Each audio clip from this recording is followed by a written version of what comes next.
أعوذ بالله من الشيطان الرجيم بسم الله الرحمن الرحيم. Teman-teman sekalian, Allah yang Maha Suci, Maha Pemurah, Maha Kaya, Maha Tinggi, menginginkan kita selalu selamat dan selalu dekat dengannya. Segala bentuk ibadah, dan ibadah itu definisinya adalah semua niat, semua perkataan, semua perbuatan yang dicintai dan diperintahkan oleh Allah Sang Pencipta. Dia menginginkan dengan ibadah-ibadah ini agar setiap hambanya menjadikan sebagai fasilitas mendekatkan diri kepadanya. Dan ini terbuka untuk siapa saja, laki-laki, perempuan, asal dia beriman kepada Allah, dia melakukannya, maka dia akan dapat. Banyak manusia, teman-teman, tidak menyadari seseorang di antara kita kadang-kadang dia ingin mendekatkan diri dengan seorang pejabat, seorang tokoh masyarakat, seorang apa saja ya, jabatannya di kalangan manusia. Maka kita lihat dia berusaha mencari jalan, melobi sana sini, mencari siapa yang dikenal, apa saja jalan supaya bisa berkenalan sama orang tersebut. Kadang-kadang hanya karena masalah maslahat satu urusan dunia, hanya karena masalah jabatan, hanya karena masalah harta, hanya karena masalah partner bisnis. Dan itu repot sekali, susah, bisa dapat bisa enggak. Teman-teman sekalian, ibadah yang telah disiapkan oleh Sang Pencipta Allah adalah cara yang paling mudah, tidak ada sulit. Bahkan ibadah kadang-kadang tidak membutuhkan biaya, hanya butuh sedikit saja upaya kita. Zikrullah misalnya, hanya dengan lisan. Tapi apa kata Nabi SAW? Mau nggak saya tunjukkan kepada kalian amalan yang mengalahkan kalian berinfak dengan emas dan perak? Lebih besar pahalanya, bahkan mengalahkan pahala daripada kalian menebas leher musuh kalian dan musuh kalian menebas leher kalian.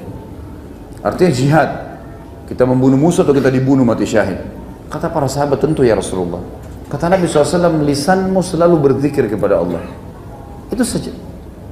Lagi jalan, subhanallah, alhamdulillah, wa la ilaha illallah, Allahu akbar, astaghfirullahil azim, la hawla wa la quwata illa billah. Sampai kata Nabi SAW, saya mengucapkan sekali subhanallah, walhamdulillah, wa la ilaha illallah, Allahu akbar, lebih saya cintai daripada terbitnya matahari. Karena Nabi SAW tahu bagaimana nilainya ini. Ini menyebut dan memuji Sang Pencipta Allah, yang artinya apapun di muka bumi ini dan di alam semesta ini dia yang ciptakan, dia yang memiliki, dia yang mengurus, dia yang memusnahkan. Dan kita diberikan fasilitas dengan sangat mudah untuk berhubungan dengannya. Nggak butuh lobby, nggak butuh biaya. Doa, punya hajat apa saja, selama itu halal, tinggal angkat tangan ke langit, tinggal ucapkan dengan lisan, alhamdulillah, wassalatu wassalamu ala rasulillah. Ya Allah, saya punya hajat ini, ya Allah sembuhkan, ya Allah begini. Tinggal hajat dan tunggu prosesnya, nikmati saja 2 hari, seminggu, nggak apa-apa. Karena kata Nabi SAW, akan datang nanti orang-orang pada hari kiamat diberikan pahala bergunung-gunung, banyak sekali. Pada saat diberikan, mereka bertanya kepada para malaikat, dari mana ini? Pahala apa ini? Kayaknya kami nggak tahu nih ibadah apa ini. Maka kata para malaikat, ini doa-doa kalian yang belum kalian dapat jawabannya di dunia. Diberikan pahala bergunung-gunung, artinya kita lihat hasilnya, nggak lihat hasilnya, ibadah. Ada pahalanya di sisi Allah hari kiamat.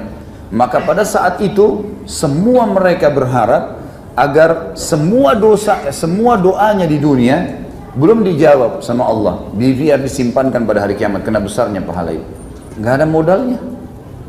Sholat 5 waktu, hanya sekedar azan ke masjid 10 menit, 15 menit, gak berat, ringan, sudah cukup. Kata Nabi SAW, bagaimana kalau depan rumah kalian ada sungai yang mengalir dengan deras, kalian mandi sehari 5 kali, apakah tertinggal kotoran di badannya? Kata para sahabat, tentu tidak ya Rasulullah. Kata Nabi SAW, begitulah perumpamaan 5 waktu sholat, ringan, mudah. Baca Quran, bacalah, kata Nabi SAW, siapa yang baca 10 ayat Al-Quran, 10 ayat di malam hari, maka Allah akan berikan kepadanya 1 kintar. Dan 1 kintar lebih baik daripada dunia dan seluruh isinya. Kata Nabi SAW dalam hadis lain, Maukah seseorang di antara kalian menuju ke Buthan dan Aqiq, dua lembah di Madinah yang sering dilewati oleh unta-unta liar, tidak ada pemiliknya. Maka kata Nabi SAW, mau nggak kalian kedua lembah itu, kemudian kalian dapat 2 ekor unta, dan 2 ekor unta betina besar berwarna merah, sempurna. Harganya mahal sekali ini.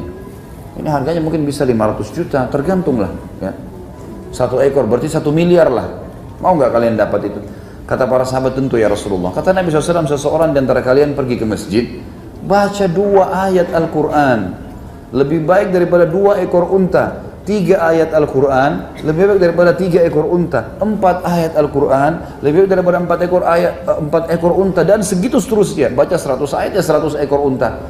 Mudah, murah biayanya, dan itu cara berhubungan dengan siapa? Sang Pencipta. Nggak butuh lobby. Kalau kita berhubungan dengan Sang Pencipta, teman-teman sekalian, maka semua makhluk bisa Allah tundukkan buat kita. Dalam sebuah hadis yang sahih kata Nabi SAW, kalau Allah mencintai seorang hamba, Allah menyuruh Jibril mencintainya, pimpinan para malaikat, dan diperintahkan seluruh ahli langit dari malaikat mencintainya, dan Allah akan tanamkan cinta makhluk di bumi kepadanya. Bukan cuma manusia, hewan-hewan, tumbuh-tumbuhan cinta sama dia. Dan kalau Allah membenci seorang hamba, Allah akan suruh Jibril membencinya, dan suruh penghuni langit, malaikat membencinya, dan ditanamkan kebencian untuknya di muka bumi. Orang kalau faham tentang apa yang saya jelaskan dari teman-teman sekalian, dia akan tangkap sebuah poin penting dalam hidup, bahwasanya menjaga hubungan dengan Sang Pencipta Allah dengan menjaga ibadahnya, ini adalah cara yang terbaik. Bagaimana tadi saya kasih contoh, orang banyak melobi manusia hanya untuk urusan kecil. Allah bisa menyembuhkan penyakit kita, Allah bisa membuat kita kaya raya, Allah bisa memberikan kesehatan seumur hidup, Allah bisa memberikan jodoh yang terbaik, Allah bisa memberikan segala-galanya. Sampai para sahabat kalau sendalnya putus berdoa kepada Allah, ya Allah sendal saya putus, gantikan. Manja sama Allah subhanahu wa ta'ala. Allah ingin itu. Mengerengek, minta. Kadang-kadang ada orang di antara kita, teman-teman, tidak mau minta mobil sama Allah. Kayak nggak masuk di akal minta mobil sama Allah. Atau nggak masuk di akal minta baju sama Allah. Padahal kalau kita pakai baju, apa yang kita baca? Alhamdulillahilladzi kasanihi hadzal thawb. Segala puji bagi Allah yang telah memberikan ini, baju ini, mengenakan baju ini kepada saya. Wa razaqanihi, dan menjadikan itu sebagai rezeki buat saya, min ghairi haul minni wala quwwah, tanpa daya dan kekuatan dariku. Jadi kita pakai baju pun itu dengan upaya itu dari hasil, ya, karunia dari Allah. Nggak ada hubungannya sama kita sama sekali. Teman-teman sekalian, menjaga hubungan dengan Sang Pencipta adalah satu hal yang penting sekali. Dan ini ibadah sudah dibuatkan sama kita dengan beragam macam, kata ulama, bukan satu macam agar manusia tidak jenuh. Ada doa, ada zikir, ada jihad, ada baca Quran, ada bakti dengan orang tua, ada jenguk orang sakit, ada majelis ilmu, ada semuanya, macam-macam. Dan semuanya bersaing pahalanya. Bersaing bagaimana kita bisa mendapatkan karunia dari Allah SWT. Dan hadis mulia, hadis qudsi yang sudah kita tahu, kata Nabi SAW, Allah berfirman, kalau seorang hamba mendekatkan diri kepadaku sejengkal, aku sesiku. Kalau dia sesiku, aku selengan atau sedepa. Kemudian kalau dia berjalan kepadaku, aku berlari menuju kepadanya. Allah Subhanahu Wa Taala malah membuka peluang bagi siapapun yang mau dekatkan diri kepadanya. Hanya tinggal mau atau tidak saja. Dan murah, mudah, semuanya. Makanya dalam hadis juga kata Nabi SAW, ad-dinu yusr, agama ini mudah. Mudah sebenarnya, asal orang mau lakukan. Gitu kan? Bagaimana bisa teman-teman sekalian kita terus berharap dengan satu manusia yang kadang-kadang untuk menikah dengan dia saja susah sekali rasanya. Meminta, merengek, merayu, juga ditolak. Orang seperti ini karena tidak paham, coba nggak usah merayu, nggak usah apa-apa, sujud kepada Allah, minta Allah lunakkan dia. Dia akan datang kepada kita. Tapi kita nggak lakukan itu, fasilitasnya ada. Terlilit utang, ngerengek bersama manusia, pindah sana sini. Saya pernah ceritakan orang saleh dari kalangan tabi'in yang pernah pengusaha besar, bangkrut, total sampai jadi pengemis 2 tahun.